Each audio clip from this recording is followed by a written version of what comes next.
Hello everyone and welcome to our series of videos Learning English for Beginners. Today we will talk about sentence structure.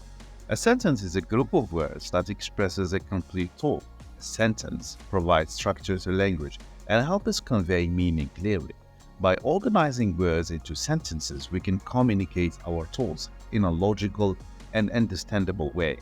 Clear sentences contribute to better comprehension and avoid confusion or misinterpretation. We see, for example, in the video, the cat is sleeping. The cat is sleeping. See, that's the sentence and that is the idea. They are playing. See, kids, and we have the pronoun here. They are playing.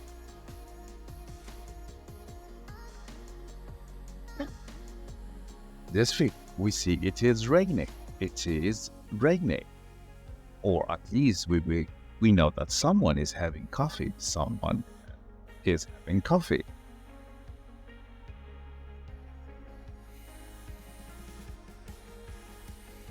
If the doctor is examining the patient, the doctor is examining the patient.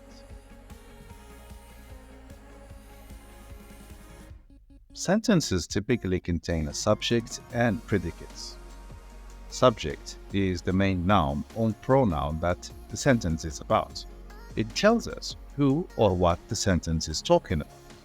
For example, the cat, they, we have see the children, it, weather, the doctor. The predicate contains the verb and provides information about the subject. It tells us what the subject is doing or what is happening. And the examples see, is sleep, are playing, is raining, is examining the patient. Remember, sentences can be longer and more complex, but the basic structure remains the same. The subject is what or who the sentence is about, and the predicate provides information about the subject. For example, the cat, with its eyes closed and its body curled up, is peacefully sleeping on the soft cushion. In this complex sentence, we added descriptive phrases like with its eyes closed and its body curled up to provide more detail about how the cat is sleeping.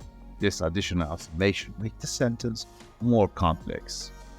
For example, while they are playing in the park, their laughter echoes through the air. To make this sentence complex, we added subordinate clause while they are playing in the park. For example, number 3, we have, despite the rain, it is still enjoyable to have a hot cup of coffee. We made the sentence complex by introducing a contrasting element. The phrase, despite the rain, adds a contrasting condition to the state, which makes it more complex. Again, we have the doctor wearing a white coat and holding stethoscope. He's carefully examining the patient to determine the cause of the symptoms. To make this sentence complex, we added 2 participle phrases, wearing a white